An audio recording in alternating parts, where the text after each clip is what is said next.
Super Bowl 42. Obviously, the play was the helmet catch to David Tyree.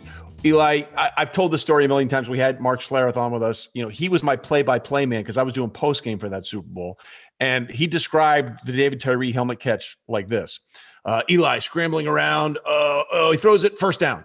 That was it. So I went and interviewed Plaxico Burress because he caught the game-winning touchdown, and I thought I was getting the one-on-one with the most important guy in the whole field. And I look back and I see David Tyree surrounded by 800 people. I'm like, why the hell are they talking to that scrub?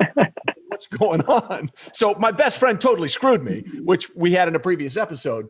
Like, take me through that play, Eli, and like what was going on. Yeah, I mean,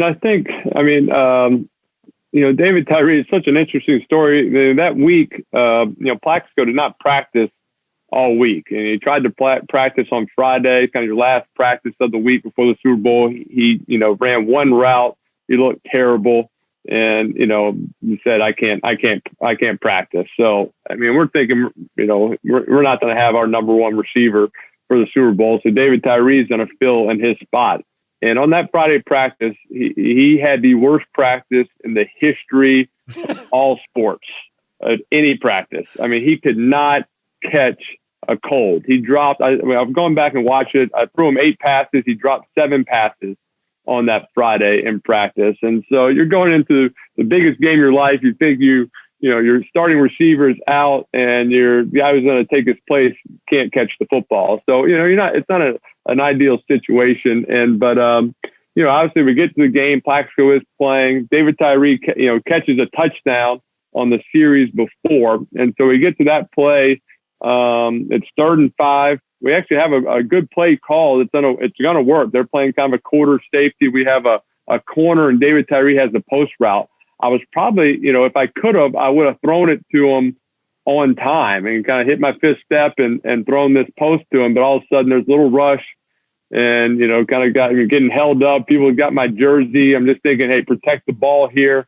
But sure enough, the offensive line, did a pretty good job of kind of blocking the guys off of me. The guy had a grip in my jersey, but he wasn't, he didn't have a great grip, and the guys offensive line kind of blocked them off. I rolled to my right. Any other point in the game, you're probably not throwing a 45-yard pass right down the middle of the field with several defenders around. But, it's 3rd and 5. We got to get, we're running out of time. We got to get a chunk play. So, give David Tyree a chance, and, just makes an unbelievable catch. Rodney Harrison hanging all over him.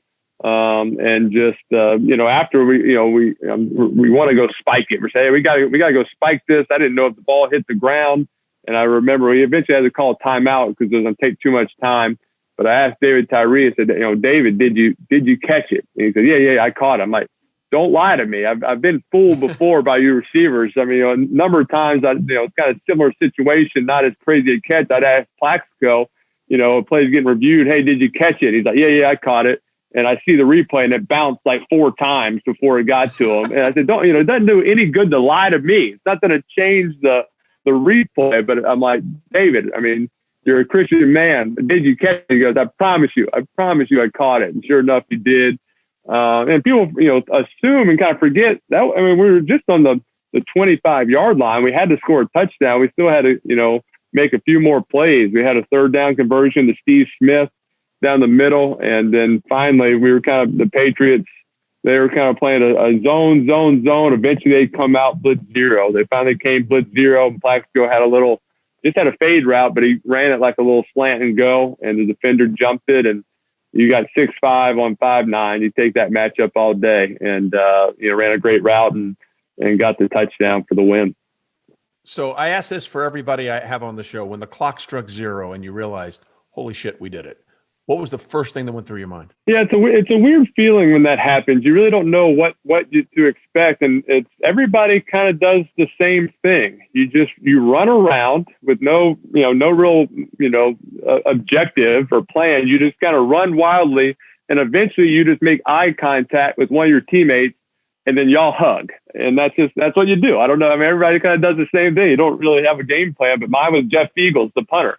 I'm kind of running, hands up, and you're kind of all of a sudden, me and Feegs, who was, in his I think 20th year in the NFL, had never, even won a playoff game. And I don't think, and never been to a Super Bowl, obviously. And, he wins the Super Bowl in his 20th year.